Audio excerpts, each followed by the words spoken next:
Welcome to my channel Bengali नॉमिस। मेरा channel Bengali नॉमिस में तुम सब लोगों को स्वागत है। उम्मीद करता हूँ सब लोग ठीक हो। इससे पहले जो वीडियो बना था वहाँ पे हम लोग कॉस्ट के बारे में बात किए थे। तो आज हम लोग जो एवरेज कॉस्ट है, मीन टोटल कॉस्ट है, मार्जिनल कॉस्ट है, उसका रिलेशनशिप के बारे में बात करेंगे। तो इस वीडियो में जाने से पहले please subscribe my channel, press the bell icon. तो चलो आज का वीडियो शुरू किया जाए। We will discuss about the concept about the relation between the average cost and the marginal cost. अभी इसका एक हम प्रैक्टिकल डेटा से हम लोग इस रिलेशनशिप को दिखाएंगे। ओके,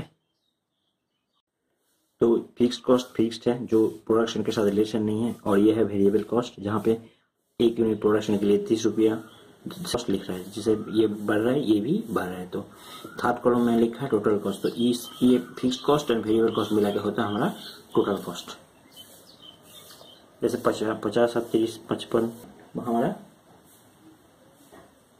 प्रोडक्शन 0 है। तब फर्स्ट यूनिट जो प्रोडक्शन हो रहा है, देखो फर्स्ट एकदम जब प्रोडक्शन नहीं हो रहा तो हमारा खर्च हो रहा था 55 रुपया। अभी फर्स्ट यूनिट का प्रोडक्शन करने में खर्च हो रहा है 85 रुपए। तो ये जो एक यूनिट बनाने के फर्स्ट यूनिट बनाने के लिए हमारा मार्जिनल कॉस्ट एक्स्ट्रा पैसा जो लग रहा है वो है 30 रुपया। तो ये हो गया हमारा मार्जिनल कॉस्ट। अभी एक फर्स्ट यूनिट बनाने में टोटल खर्चा हो रहा है ये 85 रुपीज। अभी सेकेंड यूनिट बनाने में टोटल खर्चा हो रहा है 110 रुपये। तो अभी मार्जिनल सेकेंड यूनिट का मार्जिनल कॉस्ट क्या होगा, ये 110 माइनस 85, मतलब इधर 15 10 25। तो ये हो गया एवरेज कॉस्ट। तो 55 से अगर 0 को डिवाइडेड कर दे 55 को अगर 0 से डिवाइडेड कर दे, ये इन्फिनिटी होगा। इसके बाद अगर 30 को, ये टोटल कॉस्ट कितना हो रहा है 85 को अगर फर्स्ट का ये होगा 85, सेकेंड यूनिट का क्या होगा 110 माइनस 2 55, 130 माइनस फर्स्ट एवरेज घट रहा है, यहाँ तक आके एवरेज घट रहा है, यहाँ तक घट रही, ये है मिनिमम एवरेज है। तो इसके बाद एवरेज बढ़ रहा है। ओके, उसके बाद क्या है average fixed cost. Average fixed cost का मतलब क्या है, ये जो फिक्स्ड कॉस्ट है ये फिक्स्ड है, इसको कंटिन्यूअसली डिवाइड करते जाएंगे तो इसका जो रिजल्ट आएगा वही है एवरेज फिक्स्ड कॉस्ट। साफ दिख रहे हैं, जैसे एवरेज कॉस्ट बढ़ रहा है, जैसे प्रोडक्शन बढ़ रहा है, एवरेज फिक्स्ड कॉस्ट कम होता जा रहा है। ओके, ये कमेगा लेकिन कभी ये 0 नहीं होगा, ये ध्यान में रखना। अभी होता है एवरेज वेरिएबल कॉस्ट। हमारा जो वेरिएबल कॉस्ट है इसी को अगर हम लोग क्वांटिटी से डिवाइडेड कर देंगे तो एवरेज वेरिएबल कॉस्ट। तो अभी इसको हम प्रैक्टिकली एक ग्राम में पुट करेंगे तो देखेंगे क्या रिजल्ट आता है। ओके, लाइन ड्रॉ कर रहे हैं, इस तरफ क्वांटिटी, ये जरूरी है किस तरफ क्या मेजर कर रहे हैं, ये हर टाइम दिमाग में रखना। ये ग्राफ जब ये पिक्चर जब ड्रॉ करोगे तो ये लिखना जरूरी होता है। तो यहाँ पे हम कॉस्ट लिख रहे हैं, ये सब जैसे कॉस्ट का मतलब हर चीज कॉस्ट, जब fixed cost, variable cost, total cost, ये सब मिला के होता है। तो अभी ये सिर्फ फिक्स्ड कॉस्ट, वेरिएबल कॉस्ट ये सब लिख रहे हैं, सिर्फ यहाँ पे कॉस्ट लिख रहे हैं। तो अभी फिक्स्ड कॉस्ट का मतलब क्या है, यहाँ 55 रुपया फिक्स्ड है। तो अगर यहाँ पे 100 ड्रॉ करेंगे, यहाँ 200, 2 3 4, तो ये हम लोग ड्रॉ कर दिए। तो अभी हम क्या बोला, फिक्स कॉस्ट 55 रुपया है। तो यहाँ पे 55 का मतलब है यहाँ तक। ओके, तो इसको फिक्स कॉस्ट को यहाँ पे ऐसे ड्रॉ कर दिया। तो ये हो गया हमारा टोटल फिक्स्ड कॉस्ट लाइन, ये हो गया हमारा टोटल फिक्स कॉस्ट लाइन। अभी टोटल वेरिएबल कॉस्ट को अगर वेरिएबल कॉस्ट को लाइन यहाँ से होता है, लेकिन हम लोग टोटल कॉस्ट को ड्रॉ करना है। तो टोटल कॉस्ट की लाइन को अभी तो इस तरफ होगा, ऐसा एक लाइन होगा। तो ये हो गया टोटल कॉस्ट लाइन, ये हो टोटल फिक्स कॉस्ट का लाइन, ये हो गया हमारा टोटल कॉस्ट लाइन। इस total cost, total variable cost को लेके होता है टोटल वेरिएबल कॉस्ट। और यहाँ से ये जो गैप है इसको वेरिएबल कॉस्ट लाइन यहाँ से होता है।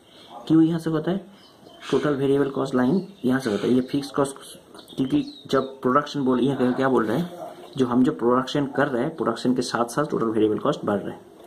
ठीक है। तो इस तरह का टोटल वेरिएबल कॉस्ट लाइन को ड्रॉ किया जाता है तो सिंपली पैरेलली ये शिफ्ट होता है, ऐसा होता है, ये total variable cost line.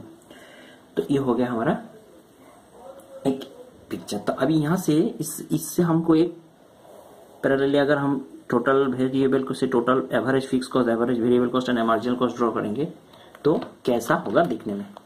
Similarly यही लाइन है 1 2 3 MC ABC इस तरह मेजर कर रहे हैं। तो देखो यहाँ पे कुछ चीजें बोल रहे हैं, यहाँ पे जो टेबल बनाया है देखो, मार्जिनल कॉस्ट मिनिमम हो रहा है इस तरह, कौन सी यूनिट में, इसके हिसाब से अगर यह है मार्जिनल कॉस्ट मिनिमम का, मतलब 3 यूनिट में मार्जिनल कॉस्ट, जब यूनिट 3 यूनिट में मार्जिनल कॉस्ट सबसे कम हो रहा है। एवरेज कॉस्ट सबसे कम कितना हो रहा है 40, मतलब 4 यूनिट में एवरेज का सबसे कम हो रहा है। और एवरेज वेरिएबल कॉस्ट कहाँ पे कम हो रहा है, एवरेज वेरिएबल कॉस्ट सबसे कम कहाँ हो रहा है, यहाँ पे देखो, यहाँ पे यही हो 25 में, तो ए भी इसमें कम हो रहा है। तो बस अभी ये तीनों को पुट करना है। तो हमको मिनिमम पॉइंट का मतलब क्या है, सबसे नीचे मेरे यूनिट में मिनिमम हो रहा है, वैल्यू कितना है 40, तो ये हो गया 40 का, और ये हो गया 4, तो ये दोनों मिला के इस पॉइंट में हमको मिनिमम पॉइंट मिल रहा है।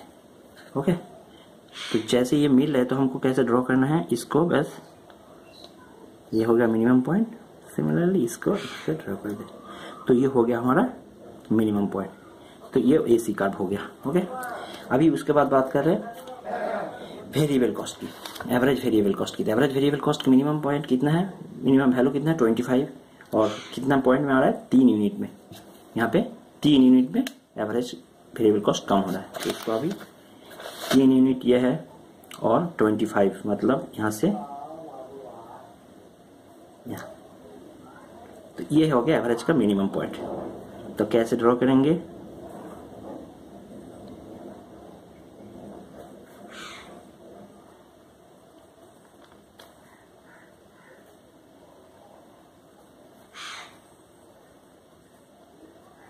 तो ये हो गया एवरेज वेरिएबल कॉस्ट। ओके, अभी बात करेंगे मार्जिनल कॉस्ट के बारे में। देखो मार्जिनल कॉस्ट, यहाँ पे मार्जिनल कॉस्ट इस लाइन है, यहाँ 20 में मार्जिनल कॉस्ट मिनिमम हो रहा है, और कितना यूनिट में 3 यूनिट में, तो यहाँ पे 3 यूनिट इतना है और 20 ये है, तो यही हो गया हमारा मिनिमम पॉइंट। तो इसी के हिसाब से अगर हम लोग ड्रॉ करेंगे,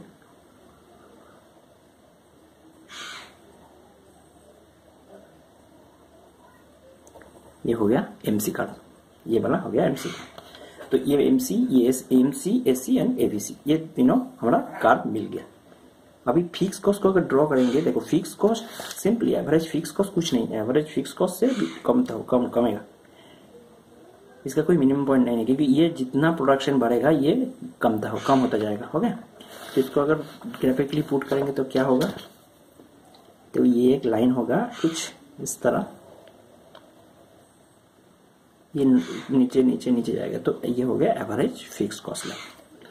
यहाँ पे हम लोग average total fix cost line मिला था, यहाँ पे एवरेज फिक्स कॉस्ट लाइन मिल गया। अभी इस रिलेशनशिप को थोड़ा सा समराइज करें, ये हो गया इसका मिनिमम पॉइंट, ये हो गया इसका मिनिमम पॉइंट।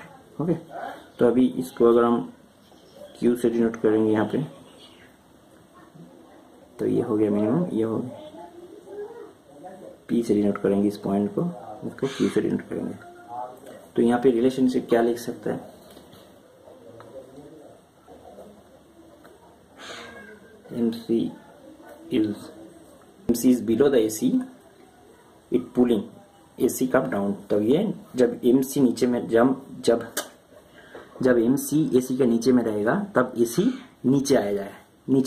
ओके, एक नंबर मिल रहा है। सेकंड क्या मिल रहा है, व्हेन पुलिंग AC, जब MC AC के ऊपर में रहेगा तब MC AC को ऊपर में ले जाएगा, तो यहाँ पे ये भी ऊपर में जा रहा है, तो इस पॉइंट के बाद MC ऊपर में जा रहा है और AC भी अपवर्ड हो रहा है। नीचे जब रहेगा तब MC डाउन होगा, जब MC AC के ऊपर रहेगा तो ये अपवर्ड हो रहा है। और 3 नंबर क्या है, MC just equal to AC at the bottom of U shape AC, MC equals to AC equals to minimum point of AC। इसका मतलब क्या है, ये जो पिक्चर दिख रहा है, तो यहाँ पे AC at point, this point में AC equals to MC equals to lower point of AC। तो मिनिमम एवरेज पॉइंट ये है। तो इस पॉइंट में MC इक्वल्स टू AC होता है। तो यहाँ से हमको हम लोग तीनों से क्या पता चलता है, जैसे प्रोडक्शन क्या पता चलता है ना, जैसे production marginal cost and average cost जब मिनिमम होता है एंड एक दूसरे के साथ इंटरसेक्ट करता है तो वहां पे इक्वलिटी मिलता है। और एक प्रोड्यूसर चाहता है हर टाइम उसका मिनिमम एवरेज कॉस्ट जहाँ पे मिनिमम होगा वहीं तक वो प्रोडक्शन करेंगे। उसके बाद बढ़ाएंगे